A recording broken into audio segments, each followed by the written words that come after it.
Alright, response video to a pretty good video by the Modern Mystics. I mean, pretty good in terms of, I think there's room for conversation here about real problems and real solutions and all that kind of stuff.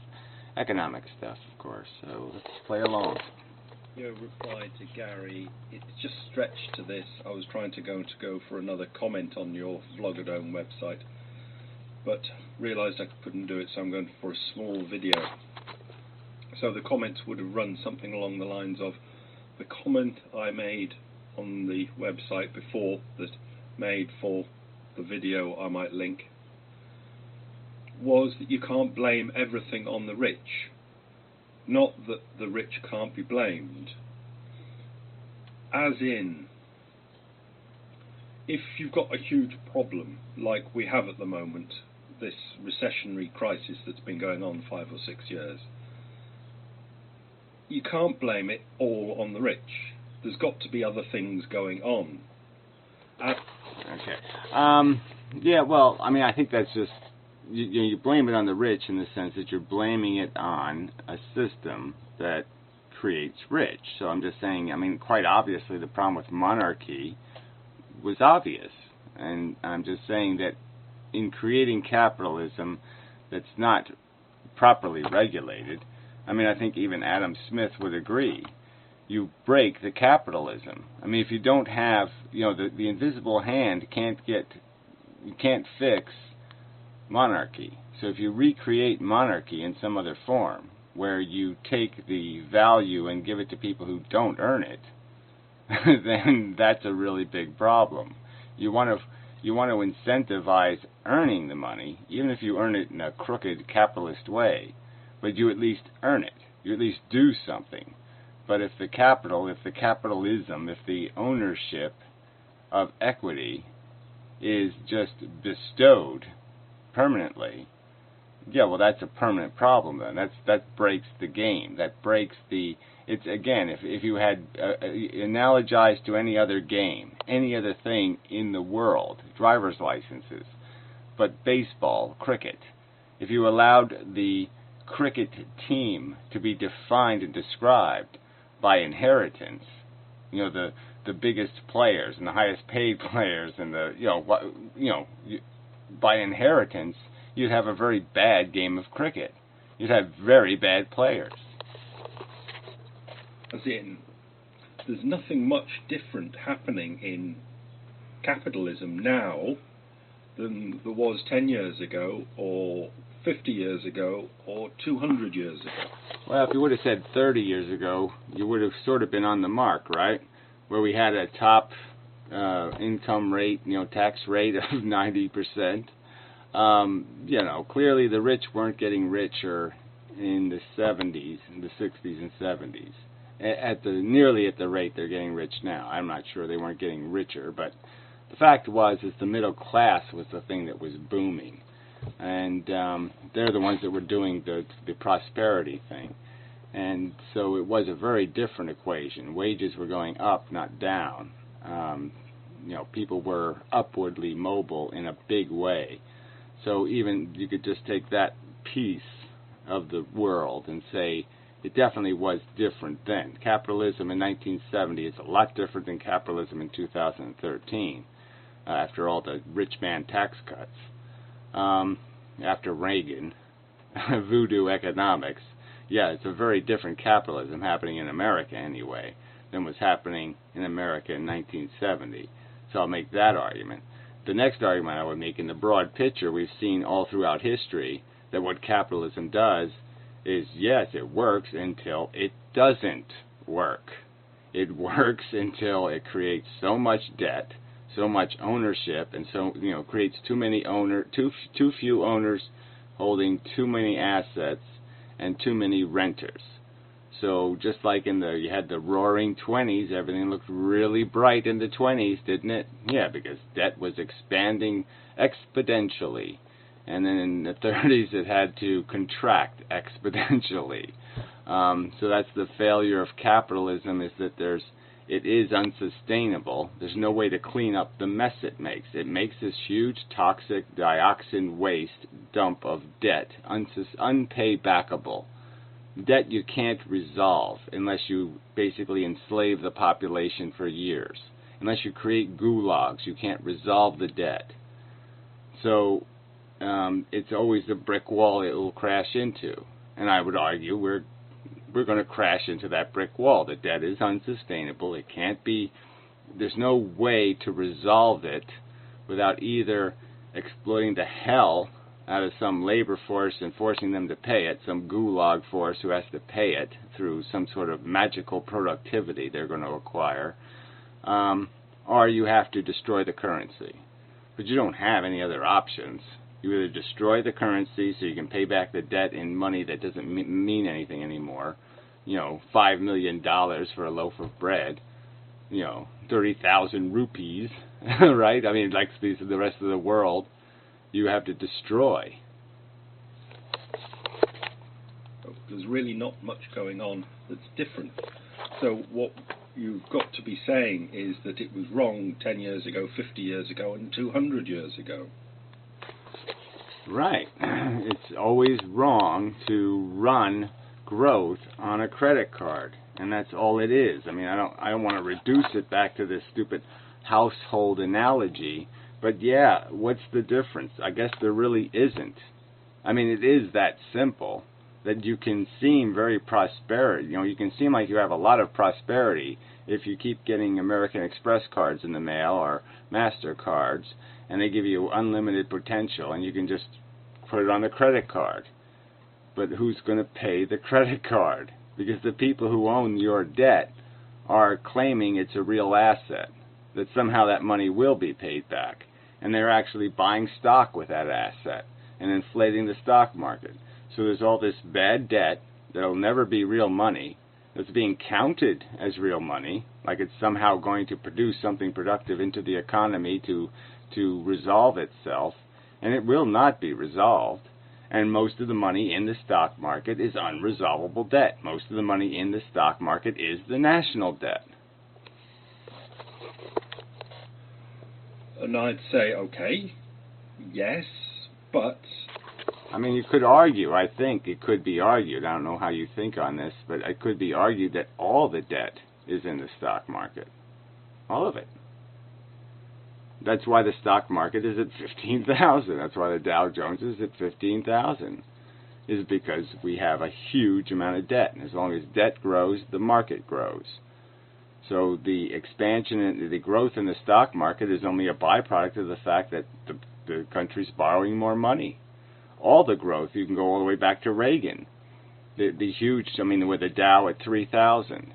Now you have a Dow at 15,000. And you could probably see a huge correlation between the amount of deficit spending and growth in the stock market. That's just something in the wind, forget what it is, tilting it to windmills. You're not going to get the world to change from capitalism. Well, whatever. The world isn't capitalist. There's all kinds of variants on that theme. And, again, it depends on what you're saying you're changing to.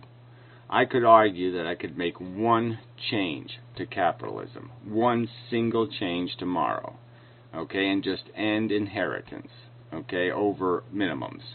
So let's say the minimum was one single estate could give to individuals $10 million, different individuals. And it could only give to each single individual the amount of 1 million. So it could give 1 million to 10 people. And that's it. And that would be the extent of inheritance. And the rest of the assets would go back to public ownership. Any other leftover assets.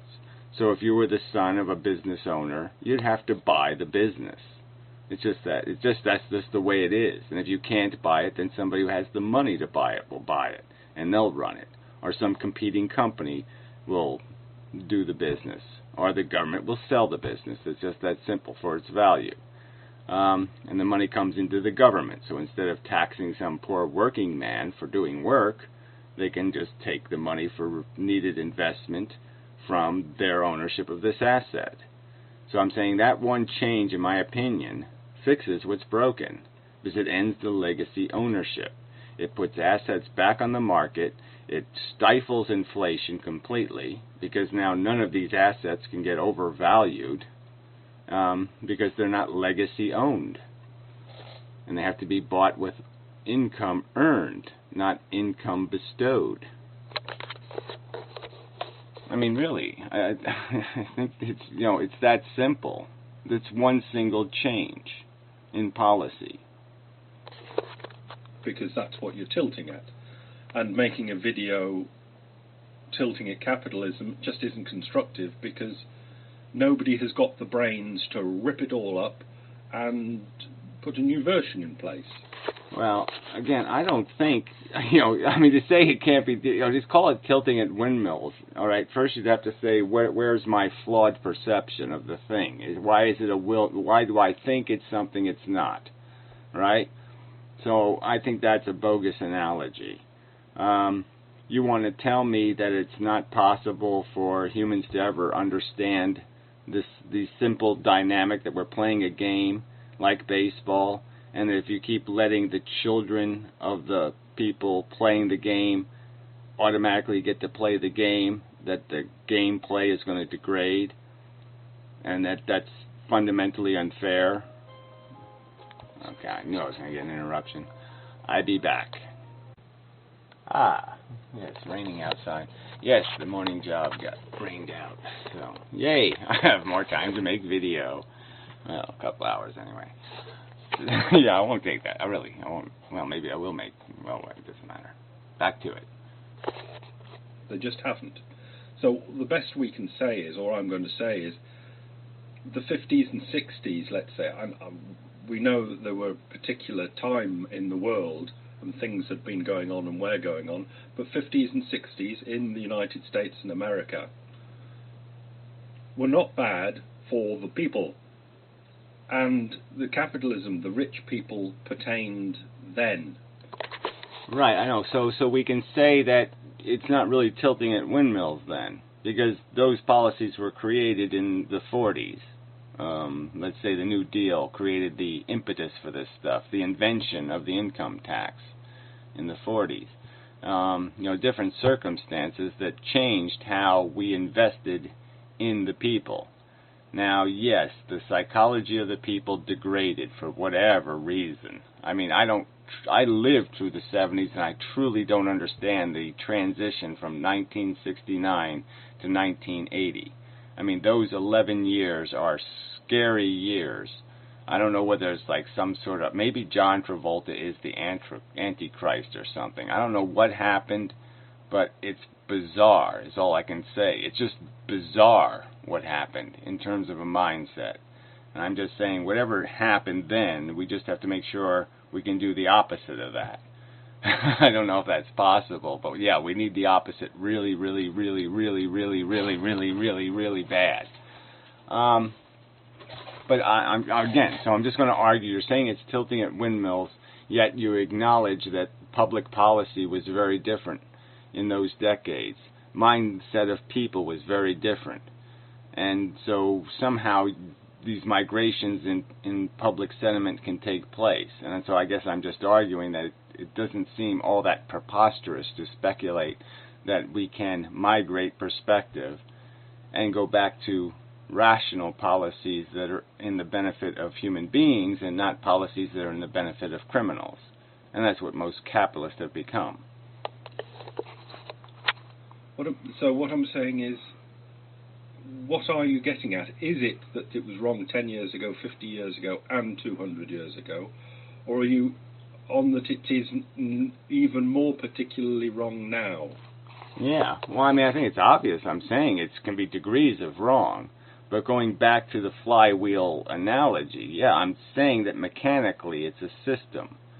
All right? And if you change the center of gravity in some way, or you do some of the thing and you warp this thing out of shape, it will destroy itself through frictions it creates. And what I'm saying is that it was well greased in the 50s and 60s and 70s.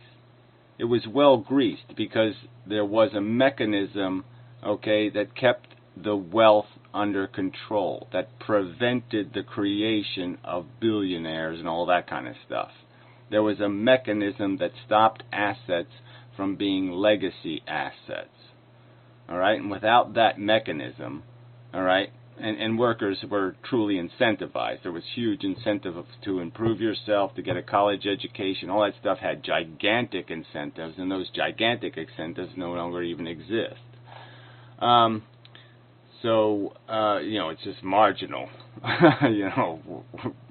What good a degree is going to do you, because you're competing with people who are still going to undercut your price. But I want to get into that aspect of it. I'm just saying there was a few little policies regarding taxation of wealth that made a huge difference in how out of balance the wheel was, the giant flywheel. And so the flywheel is still doomed because it's so heavy and it creates enough friction that it's going to burn its bearings eventually. This debt idea, the debt thing, burns up the bearings. You can't run the flywheel on debt. It's just not sensible. You can't pay interest forever. So you can only run it rationally, sensibly, on investments that don't require profit. If investment requires profit, and that profit and that ownership is legacy, the friction will burn up the bearings. That kind of a metaphor. So you have to have a mechanism that greases that by taking away the legacy element as much as possible. I mean, it's the legacy element that's the real poison. But it's felt through the idea that somebody owns a surplus that they're going to rent to you. So they overprice your housing, for example. They overprice it because it becomes an investment, and now instead of buying a house, you have to rent a house. That's the analogy. And if you have to rent it, you'll pay 3 times or 5 times or 7 times the price to live in it, because you're paying somebody an income for merely owning it. You're paying somebody a working man's income for not working. And what makes the capitalism with rich people being rich wronger now than it was 10, 50 or 200 years ago?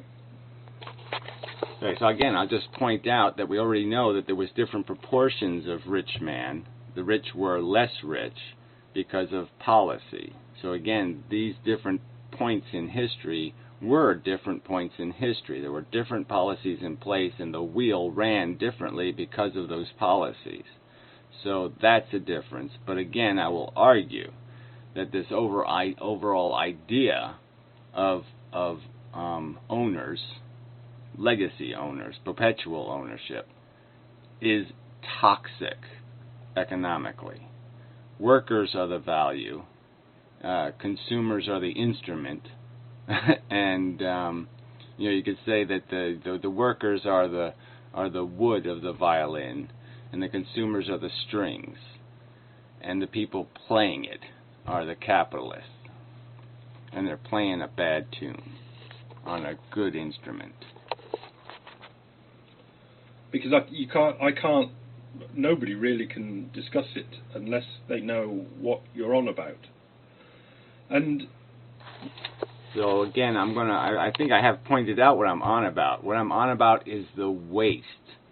So there's huge waste it's like welfare, right? We could all sit there and say it's stupid to pay poor people to have babies. So let's just concede huge waste. Like it's really wasteful to give a liver transplant to an alcoholic. Really dumb. I mean, it's just a waste of resources. Okay? It can be just seen for what it is. Stupid. All right? So there's waste. There's making roads out of chocolate icing. When you know it's going to rain and the roads are just going to wash away. That would be stupid. It would be called waste. And so what I'm saying is that what happens to the number, there's people doing work, doing productive work, building infrastructure, building dams or paving roads or doing the things that we really use. And they're the ones creating the real value in the economy. They're the one creating the progress. They invent the microchip. They do all this really good stuff that creates our better life and world. And they have to finance all the other work that is kind of crap. So, I mean, you could argue in a way that most medical treatment, that's real expensive, is waste. I mean, you could even argue that your surgery was sort of wasteful because you're not going to be productive, you're not going to do anything good with the money, in the sense that you're not a working man. So, it might have limited value to extend your existence, because you're not doing anything productive anymore. You're not capable of, well, not that you're not capable, but you're not producing anything socially productive. But, these are things that we, in a different view of value, we say there is value, though, to, having this vacation, this earned vacation. You work a whole period of your life, and then you have these golden years, and you have a right to those. And so that's part of that entitlement. So it has to be seen in that context of a whole life, and therefore it becomes productive, because this is your entitlement, your time that you've earned. You've done the hard work of paving your stairs, building a good staircase, and now you have the right to walk up and down it a few hundred times before you drop dead. But I'm just saying that there's things you could say that are just socially of no value. So there's a whole bunch of stuff we have, a bunch of work we do, that has no value, in the sense that it doesn't create a resource that the future will benefit from. It's not a productive investment in the future. It's a reward for good behavior, which is necessarily paid, which is honorably paid, let's say. But the work is the real value. Anyway, I was just trying to get to the point that there are two kinds of work. There's waste work and productive work. Okay, and waste work would be being employed to provide a $2 million birthday party for some 13-year-old rich person's twatty little kid. All right, it's a huge nonsense extravagance. A bunch of people have to get out of bed, go do all this work, spend money on gas, do all this other stuff, blah, blah, blah, blah, blah. It's just a huge, giant, preposterous waste if the kid could just watch some cartoons on TV, or you could just, jiggle his balls or something, and he'd be just as happy. So why waste $2 million of labor on that nonsense when those laborers could have gotten up in the morning and helped pave the road, or helped make a Hoover Dam, or helped create internet infrastructure, helped invent the next transistor innovation. So that's the problem with the rich. The rich waste preposterous volumes of money creating things like Lamborghinis that nobody on Earth needs this thing to exist. And I made the point about yachts and all this other crap, that you have some perception is not wasted labor. No, it's hugely wasted labor. All that energy, all that rubbing and polishing, and all that work to keep it blah, blah, blah. All of that work could have been put towards this other cause, pushing this other good boulder. So there's this Sisyphus idiotic boulder that's going up the hill and just going to roll back down on you. And there's this other boulder that runs over, and when you push it, it squashes the evil troll of poverty, and it kills ignorance, and it gives people vacation, and it does all these good. It's a good boulder. Okay, so there's two kinds of boulders human beings can be pushing: stupid, idiotic boulders going nowhere, or productive boulders that make everybody's life better, at least a few people in the future's life better, and are highly efficient in the way they do that. You put a little work in, like building a house, and it lasts for maybe hundreds of years, and people get a lot of huge amount of benefit out of its existence. That's the difference.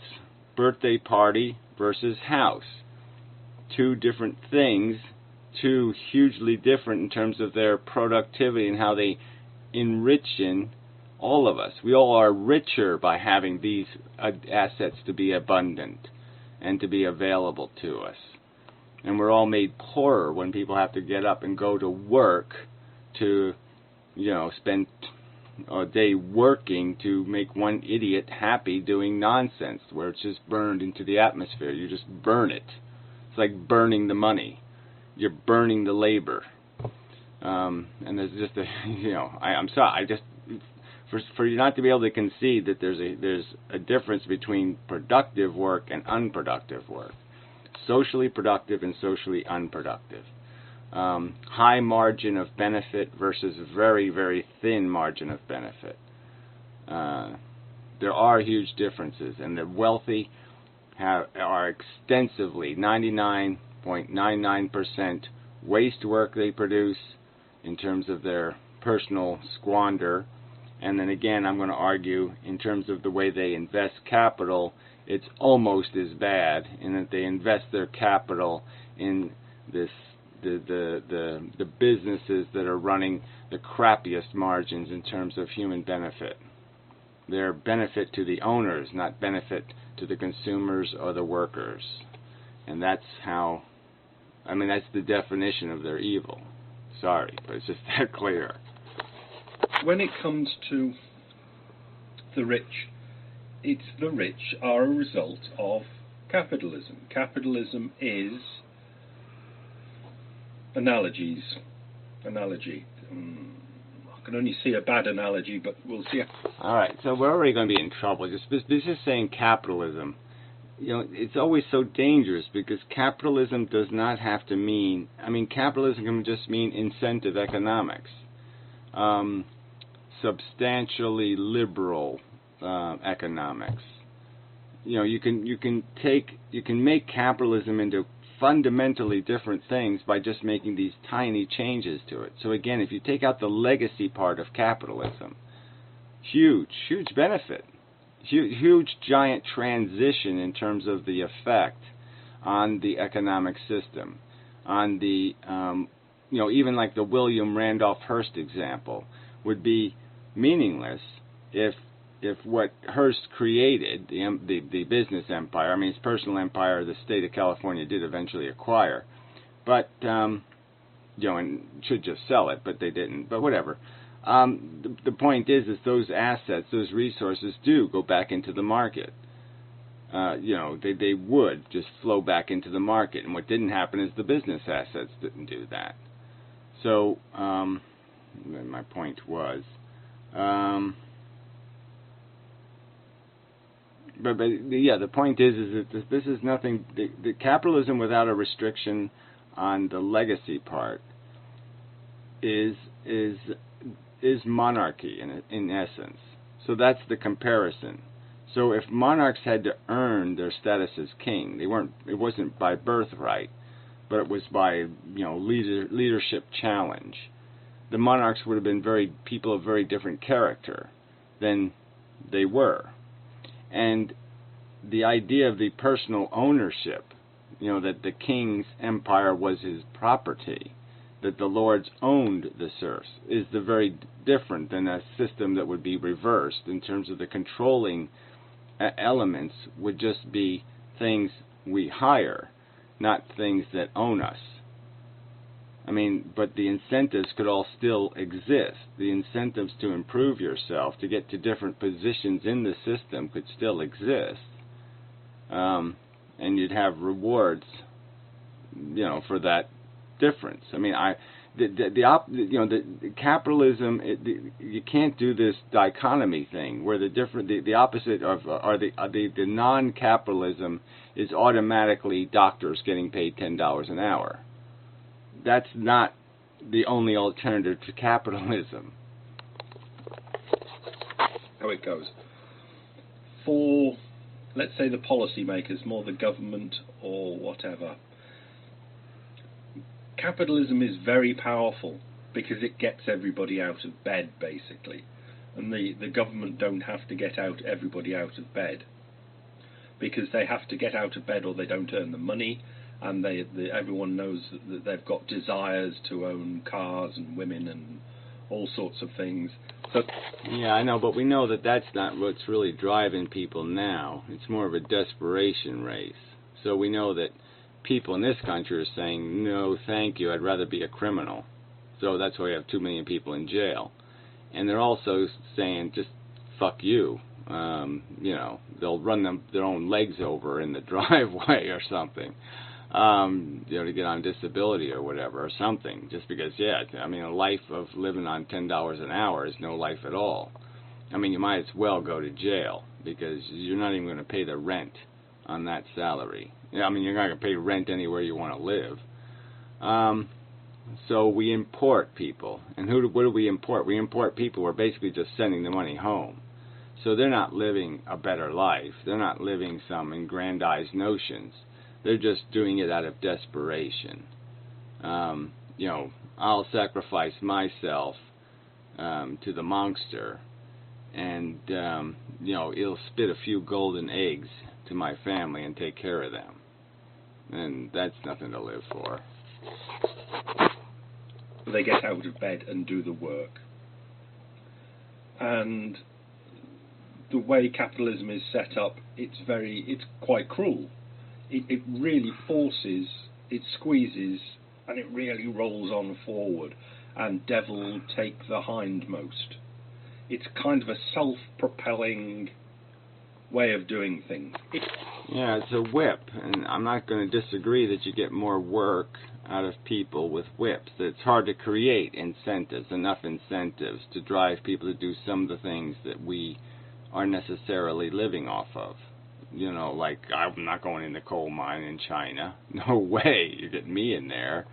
So you have all these high-risk kind of jobs that people end up doing, but it's a whip, and it's desperation. And I'll concede that some sort of more humane economic system is going to frown on that. We're going to have to pay the real price for some of the things we are taking for granted now.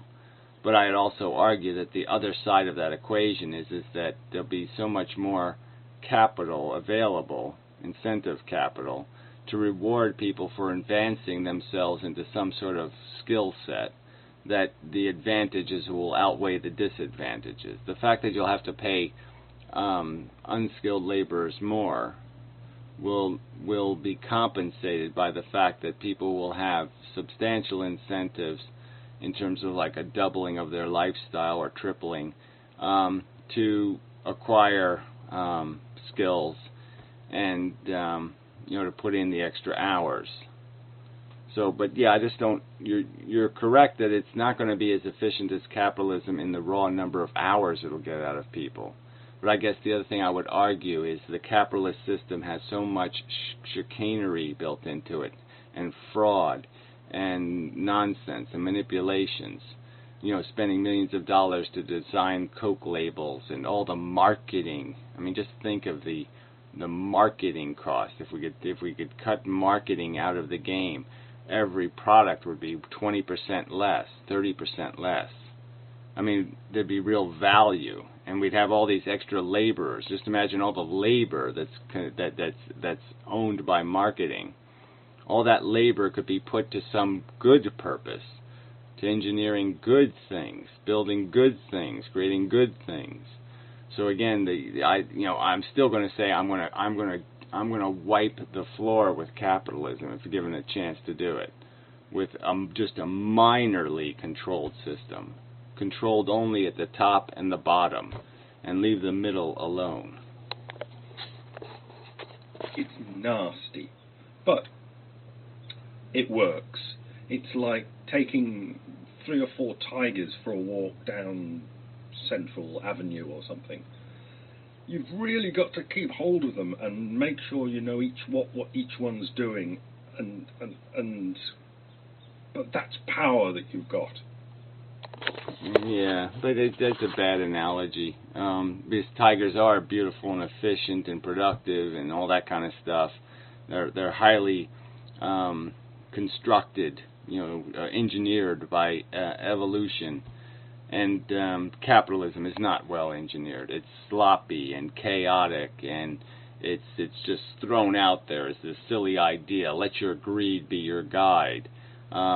There's no thought applied to it. There's no Karl Marx of capitalism, in my opinion. There's no thoughtful analysis of how capitalism will, in the end, not create huge amounts of waste. I don't see any. The invisible hand is a sloppy, dull thing. It's like a blind man in the china shop, the invisible hand. Okay, it's a horrible regulator. Again, I don't think Adam Smith or whoever the icon of capitalism is going to explain again away the fact that Marx illustrated that capitalism will create huge waste and it will drive itself to a bottom that it can't get out of. It will any crack, any fissure of doom, any potential to blow itself up with a nuclear power plant, so to speak. It will crack it. It will go through the crack. It will irradiate all the people because of its blindness.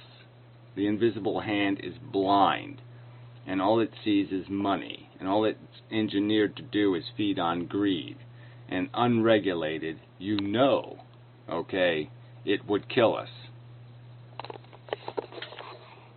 I mean, literally, it would kill us. It would come up with some silly idea like, Dixie cups, paper cups made out of dioxin. It would come up with the craziest, silliest, stupidest things because there was a way to make money on it. There were people in China, capitalists in China, pouring any white chemical they could find into kids' milk so they could make more milk. Let's dilute the milk. Let's just find some white shit to pour in there. Yeah. So they could make money. That's what capitalism will do. Unregulated. On your leash. And it's got to be kept on a leash. But it's power that you've got. What you seem to be suggesting about... Well, maybe that was your analogy, that there's power in the capitalism and you have to control it. So we agree on the control. And I guess my argument is that there's something... What we're conceding there's power in my opinion, is in mobilizing desire and ambition. So you have to have incentives. So if we agree that a system that doesn't have incentives would be preposterous, it's a dead tiger. It's like walking tree sloths. There'd be just no point in doing that. Okay, they're just going to climb up a tree and take a shit. They're not going to, walking the koala. I mean, it just isn't going to work. It doesn't have any motivation. It doesn't do anything. So, yeah, you don't even need to control something that's dead. So, we would agree that a system, a completely controlled system, or a system that just didn't realize that we need carrots and whips. A system that denies that fact, like a resource economy or something, is out of luck. It's not going to work. I mean, somebody even brought up that stupid crap again, that stupid resource economy nonsense. And yeah, there's no way you can undo the fact that people need motivating mechanisms. And the motivation's not going to be, I'll be a good citizen. I mean, for some of us, like you said, all you need was somebody to give you a project and say, here, it's for the good. And you'd probably be damn good at getting it done. But the truth is, we need incentives, and they usually have to be pretty personal. The people owning the people's companies and selling to the people is like Central Avenue with no tigers in it. It's just cats. It's just cats all over the place. And you can't herd cats. And you say, well, cats don't need to be herded if the system was all working for everybody, but people are like cats, they need it. Yeah, well again, so I just don't buy this analogy, okay? People aren't like cats. People are like soccer players, or people are like baseball players, or people are like football players. And if you give them a good game to play, they'll try to cheat. They'll try to put cork in the bat. They'll take steroids. They'll try to cheat, okay? But you can regulate it. You can control it. You can have umpires, and you can have a fair game. You can have a really good game, okay? That is going to be very productive in creating a finely tuned machine that does this function that you've given it to do, because you've created these incentives in this confined arena, and you can have a good game. So I'm just not going to, this analogy that humans are cats doesn't go anywhere, because we can see that humans can play lots of games, and they can play them as long as the game has good rules, good umpiring, good systems to keep things in control. They're quite herdable. if all you want to have them do is go to their food dish and go to their litter box. You can get the cats to do that. You can get them to go to their food dish and go to their litter box.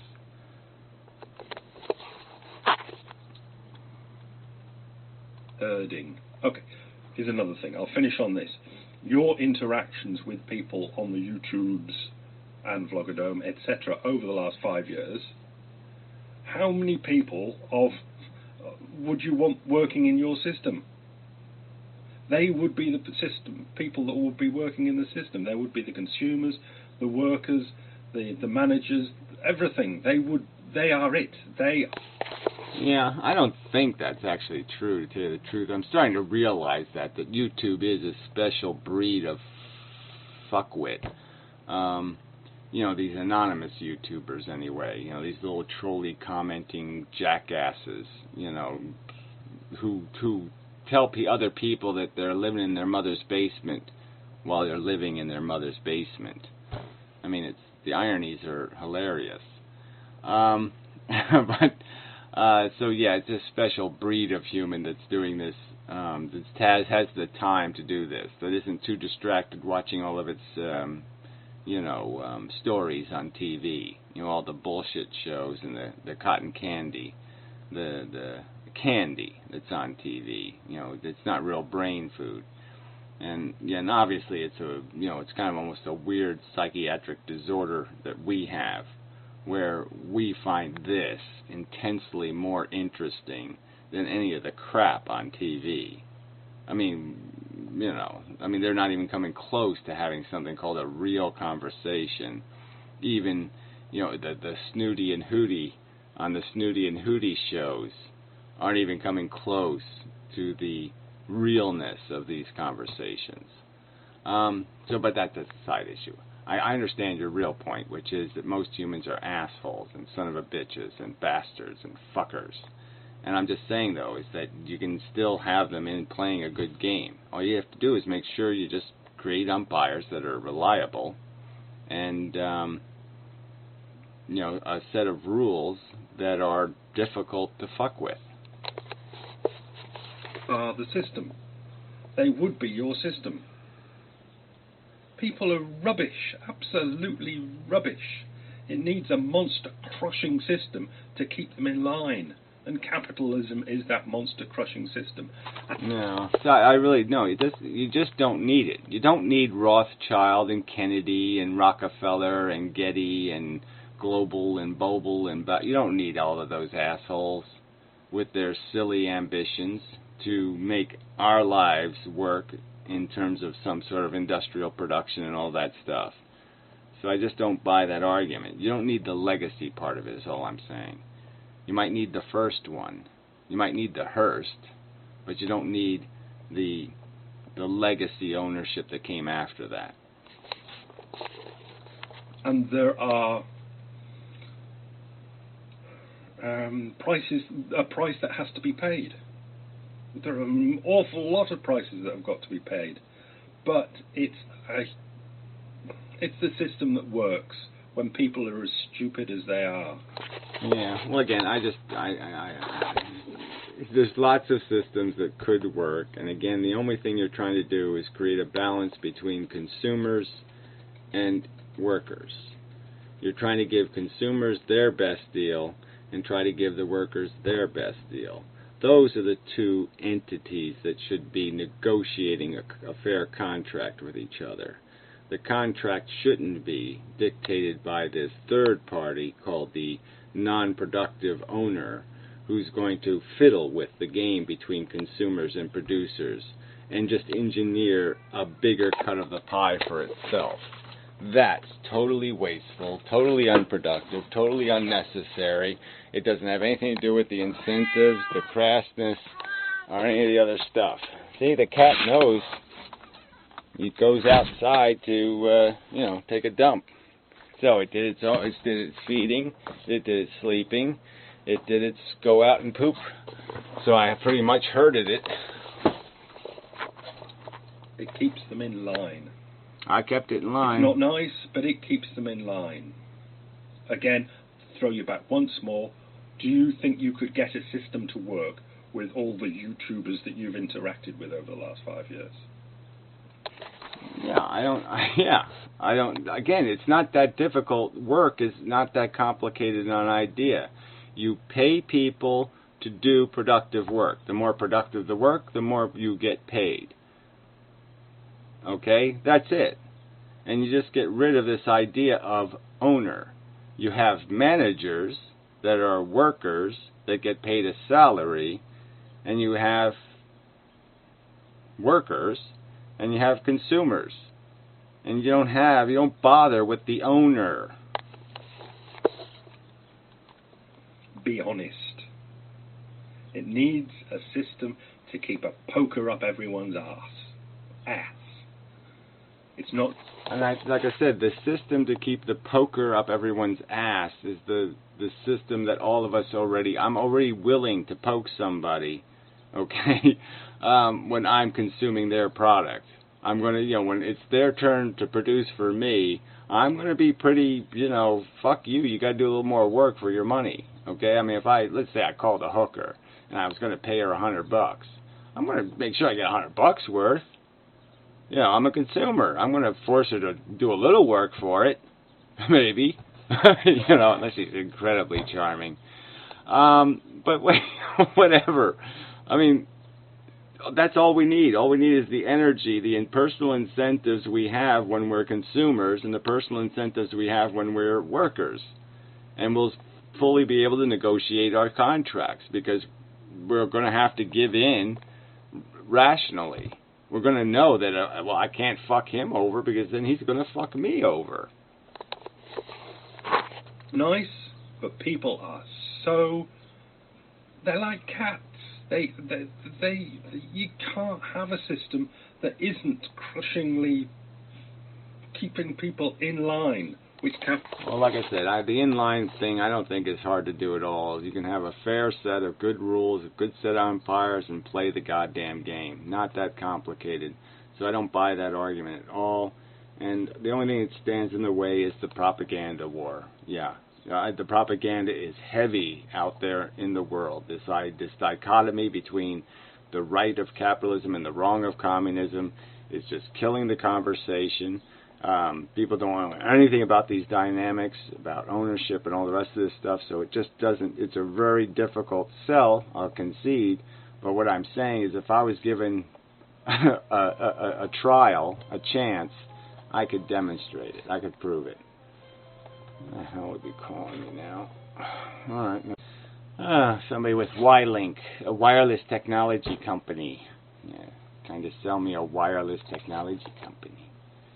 Yeah, they're getting a little desperate. The market's going up, and yet they seem very desperate lately. Trying to sell me something all over the place. Capitalism does.